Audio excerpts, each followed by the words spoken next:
The buzz for Representative Jasmine Crockett's appearance on The Late Show with Stephen Colbert had been building like a storm cloud for weeks. At 44, the Texas Congresswoman was a rising star in the Democratic Party, a fierce advocate for progressive policies, and a black woman unafraid to call out her opponents with razor-sharp wit. Known for her viral clapbacks on X and TikTok, Crockett had become a Gen Z icon, blending courtroom-honed legal precision with a street-smart charisma that resonated across generations. Her latest target? The growing conservative push to roll back voting rights and limit social media regulation, which she dubbed a war on democracy's future. It was early 2025, and the political landscape was a powder keg. A Republican-controlled Congress was pushing controversial laws, from voter ID mandates to tax breaks for billionaires, while President Trump's second term fueled daily headlines. Crockett, fresh off a viral House floor speech slamming GOP, voter suppression tactics had become a lightning rod. Her critics called her a woke warrior, pandering to the far left. Her supporters hailed her as a truth-teller fighting for the marginalized. When The Late Show announced her as a guest, social media erupted. Conservatives on X posted, "Colbert's about to get schooled by a real patriot," while liberals countered, "Jasmine's gonna roast him if he tries to play neutral." Colbert, never one to dodge a fight, had promised a real talk interview. Known for his biting satire and liberal leanings, he'd been vocal about the Democratic Party's struggles to counter GOP momentum. Some speculated he'd grill Crockett on whether her fiery rhetoric was uniting or dividing the left. Others thought he'd use her as a prop to dunk on conservatives. Either way, this wasn't just an interview, it was a cultural cage match. Before we dive in, drop a comment with where you're watching from and hit that subscribe button so you don't miss the latest stories. The Late Show studio was electric as Jasmine Crockett strode onto the stage. Her braided hair was pulled into an elegant updo, her tailored blazer paired with bold hoop earrings and sleek sneakers, a nod to her Gen Z fanbase. The audience erupted in applause, peppered with cheers from her supporters and a few boos from conservative hecklers. Crockett flashed a confident smile, her eyes sharp as she waved briefly and took her seat opposite Stephen Colbert. Her posture was relaxed but ready, like a boxer sizing up an opponent. Colbert leaned forward, his signature smirk in place. "Jasmine, welcome to the show," he said, his tone warm but with a glint of mischief. U.S. Representative from Texas, former civil rights attorney, and, let's be real, the queen of viral clapbacks. You've been lighting up Congress and X. But I gotta ask, does it ever get exhausting being the loudest voice in the room? The audience laughed, a few whistling in approval. Crockett tilted her head, her smile unwavering. "Stephen, thanks for the welcome," she replied, her voice smooth but edged with steel. "Exhausting? Nah. I'm a black woman from Dallas who's been fighting systems my whole life. Being loud's my cardio, and when it comes to defending democracy, I'm just getting warmed up. No shade." Scattered applause broke out, louder from the liberal side. Colbert raised an eyebrow, not letting her off easy. "No shade, I love it," he said, crossing his arms. "But let's talk about that fight for democracy. You've been calling out GOP voter ID laws as, quote, Jim Crow 2.0. Strong words. Some say you're fear-mongering to rally your base. Others say you're not going far enough. So, Jasmine, are you sounding the alarm or just turning up the volume?" The audience hushed, sensing the first jab. Crockett leaned forward slightly, her eyes locked on Colbert. "Stephen, let's keep it 100, she said, gesturing lightly for emphasis. Voter ID laws sound innocent until you see who they hit hardest. Black folks, poor folks, young folks. In Texas, they're closing polling stations in minority neighborhoods while making it harder to vote by mail. That's not a coincidence. That's a playbook. I call it Jim Crow 2.0 because it's systematic and I'm not here to sugarcoat it. You want me to turn down? Tell that to the people losing their voice." Applause roared from the liberal side with a few "preach" shouts. But murmurs of dissent rippled from the conservative corner. Colbert nodded, his smirk tightening. "Okay, playbook, I hear you," he said, his tone sharpening. "But here's the pushback. Voter ID laws are popular. Polls show most Americans, Even some Democrats support them for election security. Are you saying the majority's wrong, or are you just picking a fight to go viral? The question hung heavy, the audience quieting. Crockett didn't flinch. She sat up straighter, her smile now a defiant curve. "Stephen, you're trying to trap me with polls, but I'm not new to this," she said, her voice rising with conviction. The majority can be wrong when they're fed lies. GOP says it's about security, but where's the evidence of widespread fraud? Show me the receipts. They're not securing elections, they're securing power by silencing voters. I'm not picking fights, I'm exposing truths. And if that goes viral, good. My 1.2 million ex-followers know what's real. The studio exploded, liberal applause drowning out conservative boos. A woman in the front row yelled, "Jasmine speaking facts," while a man nearby shook his head, muttering. Colbert leaned back, tapping his desk, clearly caught off guard, but rallying. 1.2 million followers, that's a flex, he said, his tone half admiring, half sarcastic. But let's pivot to something bigger. You've been vocal about big tech, saying social media is a double-edged sword for democracy. Yet you're out here dominating X and TikTok. Isn't that a bit hypocritical, using the platforms you critique to build your brand? The audience murmured, sensing the heat. Crockett let out a light laugh, but her eyes were fire. "Stephen, you're coming for me, huh?" she said, gesturing like she was live streaming. "I'm not hypocritical, I'm strategic. Social media is a tool. Use it right, it amplifies the voiceless. Use it wrong, it spreads lies. I'm on X and TikTok to reach folks the old media ignores, like young black voters in Dallas. But I'm also calling for regulation so billionaires, like Elon, don't turn these platforms into their personal propaganda machines. That's not hypocrisy. That's playing the game to win for the people." The liberal side roared, some standing to clap. Conservative boos grew louder, a man shouting, "She's just grandstanding." Colbert shook his head, his smirk now a straight line. "Playing the game to win," he echoed, his voice dripping with skepticism. "Jasmine, you're good at this, but let's get real.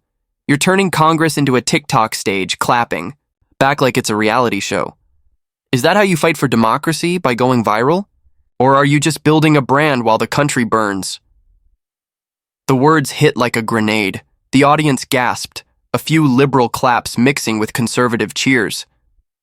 Crockett's eyes hardened, but her smile didn't waver.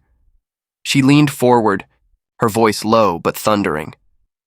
"Stephen, you just called me a brand?" "Oh, you're bold," she said, her tone a mix of amusement and fury. "I'm not building a brand, I'm building a movement. I'm a black woman who clawed her way from a Dallas public defender's office to Congress, fighting for people you'll never meet. You sit here making millions mocking folks, then act like you're democracy's savior?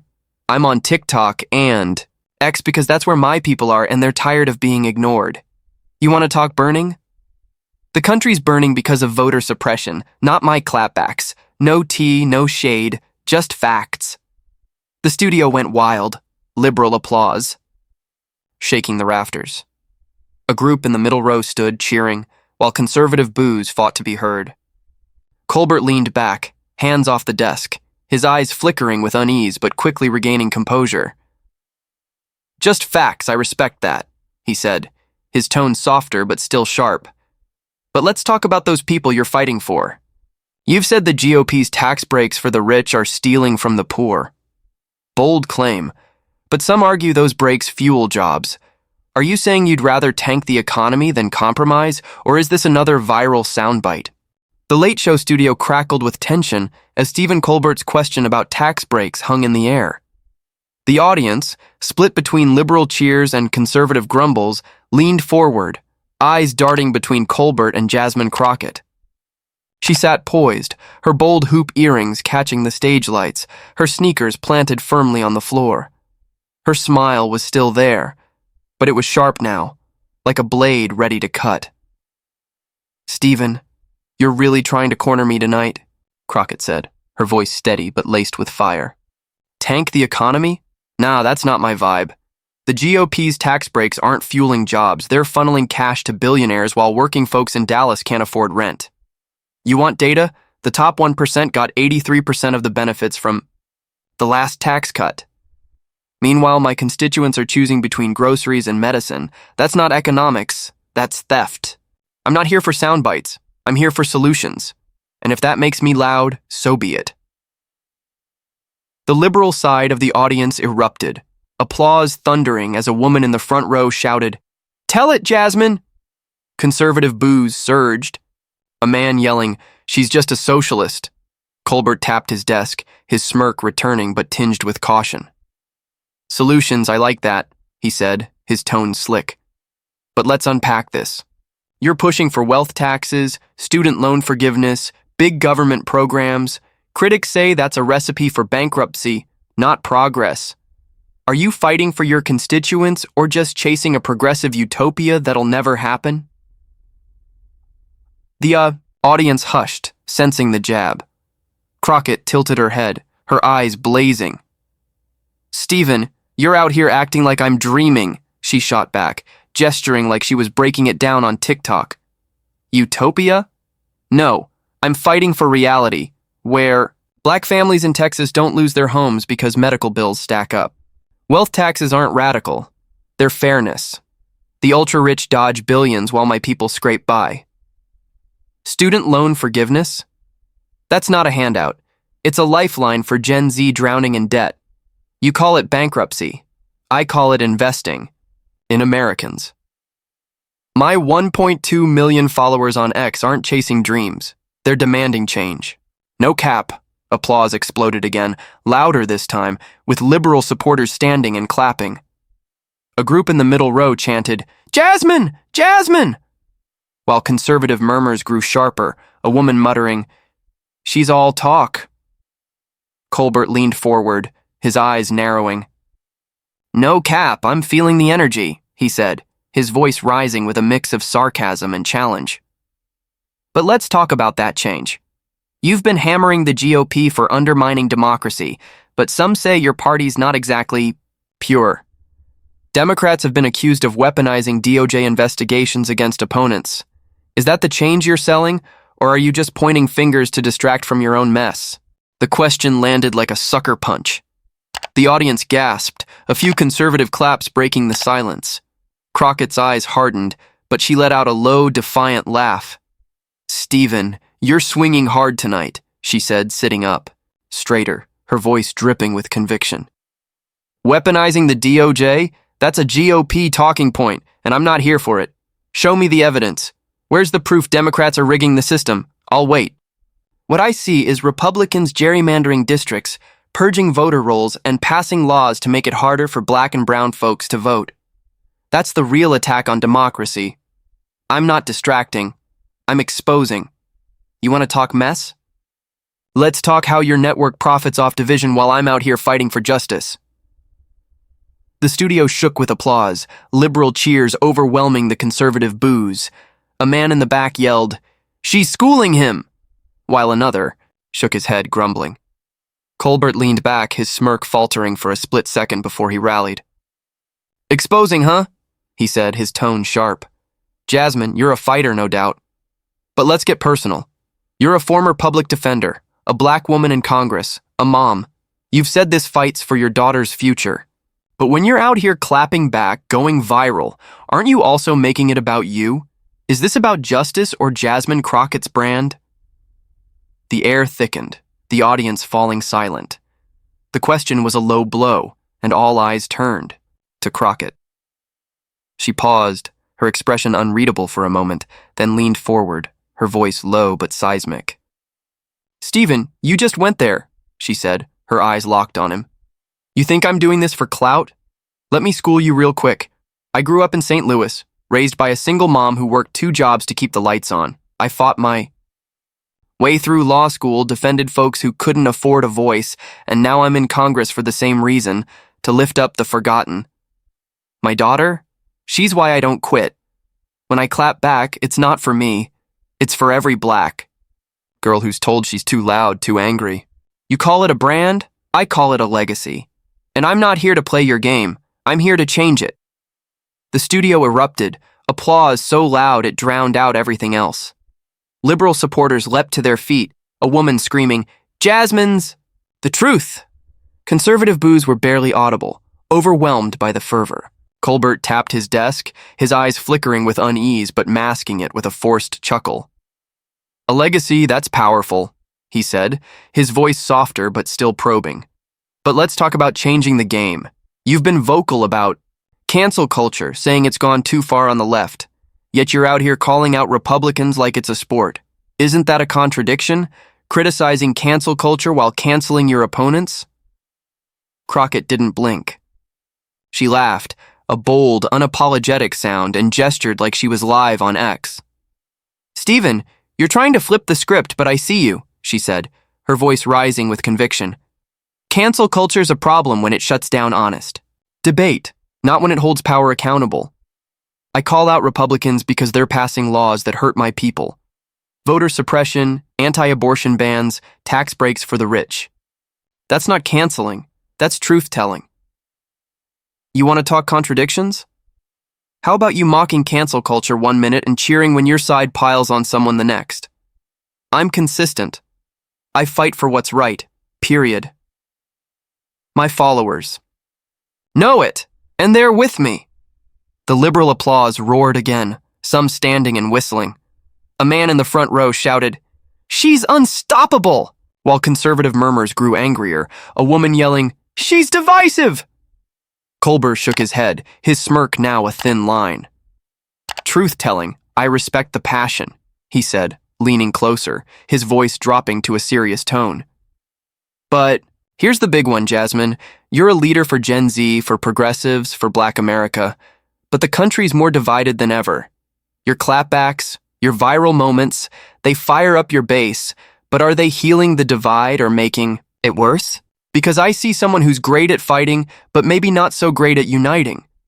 The question hit like a final blow, the audience gasping. A few conservative claps rang out, but the liberal side stayed quiet, waiting for Crockett's response. She sat still for a moment, her eyes blazing, then leaned forward, her voice a mix of steel and soul. "Stephen, you just asked if I'm making it worse," she said, her tone low but resonant. "Let me be clear. The divide isn't my doing. It's the system, centuries of racism, greed, and power grabs. I'm not here to sing kumbaya with folks who want to strip my people's rights. I'm here to fight for the voiceless, to build a country where my daughter doesn't have to claw her way up like I did. You want unity? Unity starts with justice. My clapbacks, they're not division, they're a wake-up call. Gen Z, Black, America, my 1.2 million followers, they're not following me to stay quiet. They're following me to win. No tea, no shade, just the gospel." The studio exploded, liberal applause shaking the walls. A group in the middle row stood chanting, "Jasmine, Jasmine," as conservative boos fought to be heard. A man in the back yelled, "She's the future," while another shook his head, muttering, "She's tearing us apart." Colbert leaned back, hands off the desk, his eyes a mix of respect and frustration. "The gospel, huh?" he said, his tone softer but still sharp. "Jasmine, you're a force, no question. But one last thing. When you're out there fighting, do you ever worry you're just preaching to the choir? Your base loves you, but what about the rest of America? Are you reaching them or just burning bridges?" Crockett smiled, but it was a cold, razor-sharp smile. "Stephen, you want me to worry about burning bridges?" she replied, her voice steady and unyielding. "I'm not here to coddle folks who don't see my humanity. I'm reaching the rest of America, the ones who've been ignored, the ones who see me and say, 'She's fighting for us.' My base isn't just progressives, it's anyone who wants justice. You think I'm preaching to the choir? Look at my X-mentions. People from red states, white folks, Gen Z saying I'm speaking their truth. I'm not burning bridges, I'm building new ones, ones that lead to a future where everyone's voice matters. You don't like the heat? Get out the kitchen." The studio went wild, applause and cheers deafening. Liberal supporters stood clapping non-stop, while conservative boos were drowned out. A woman in the front row screamed, "Jasmine's the queen!" as another raised her fist in solidarity. Crockett stood, waving confidently to the audience, her sneakers gleaming under the lights. She turned to Colbert, nodding slightly as if to say, That's that. Colbert leaned back, tapping his desk, a forced smile flickering. Get out the kitchen, wow, he muttered, his voice low.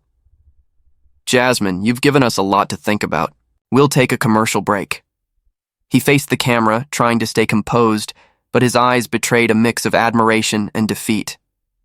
The audience stayed electric as Crockett left the stage, her strides proud, sneakers clicking with every step.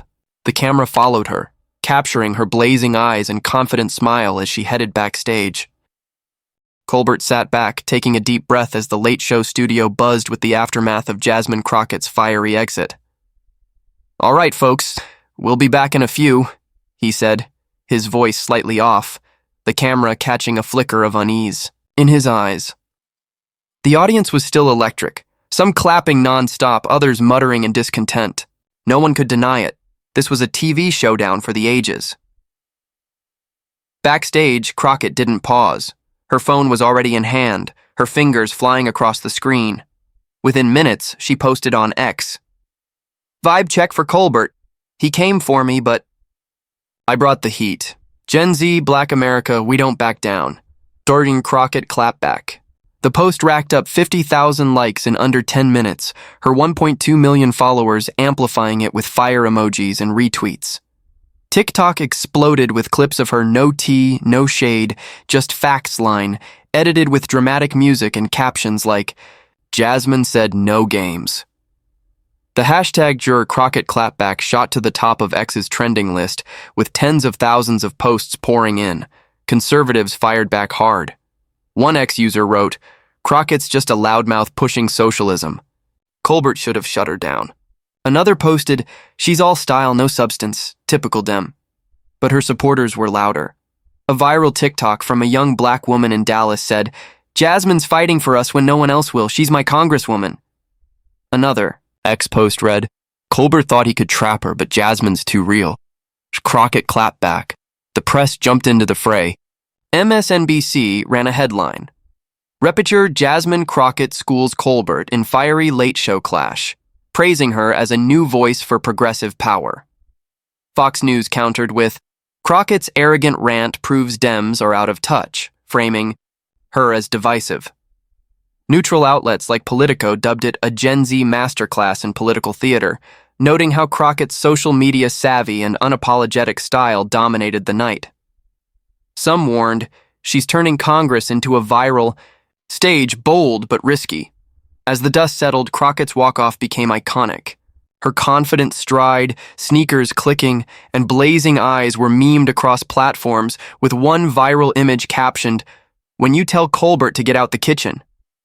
Her hoop earrings and bold blazer sparked a TikTok trend, with fans recreating her look and lip-syncing her lines. Love her or hate her, Crockett had left a mark, using Colbert's stage to cement her status as a progressive powerhouse. The studio lights dimmed as the show ended, but the battle was far from over. Colbert, back at his desk for the final segment, tried to regain his footing. Well, folks, Jasmine Crockett brought the fire tonight, he said, his smirk returning but less confident. She's a force, no doubt. But what do you Minnesota? Vikings. The audience laughed, but the energy felt subdued, as if even Colbert knew the night belonged to Crockett. Backstage, Crockett was already planning her next move. She called her team, strategizing how to leverage the moment. By morning, her X-following had jumped to 1.3 million, and her TikTok videos from the night were nearing 10 million views. She posted a follow-up. Last night was for my daughter, my city, and every voice they try to silence. We're just getting started. Crockett clapped back. The post hit 200,000 likes in hours. The media frenzy continued for days. CNN hosted a panel debating whether Crockett's style was refreshing or reckless, with analysts split. One said, she's redefining political communication for the digital age. Another warned, her divisiveness could alienate moderates. On X, conservatives mocked her as all talk, while liberals crowned her the future of the Democratic Party. A viral YouTube compilation of her best moments from the show titled Jasmine Crockett Owns Stephen Colbert racked up 5 million views in a week. Crockett herself stayed focused. She returned to Congress, pushing a bill to expand voting access, citing her Late Show appearance as proof the people are watching. At a Dallas rally days later, she referenced the clash. "They tried to dim my light on national TV, but I shine brighter. Who's with me?" The crowd roared, waving signs with her face and the hashtag #DocCrockettClapback. The clash between Jasmine Crockett and Stephen Colbert wasn't just a TV moment. It was a snapshot of America in 2025, where politics, media, and culture collide in real time.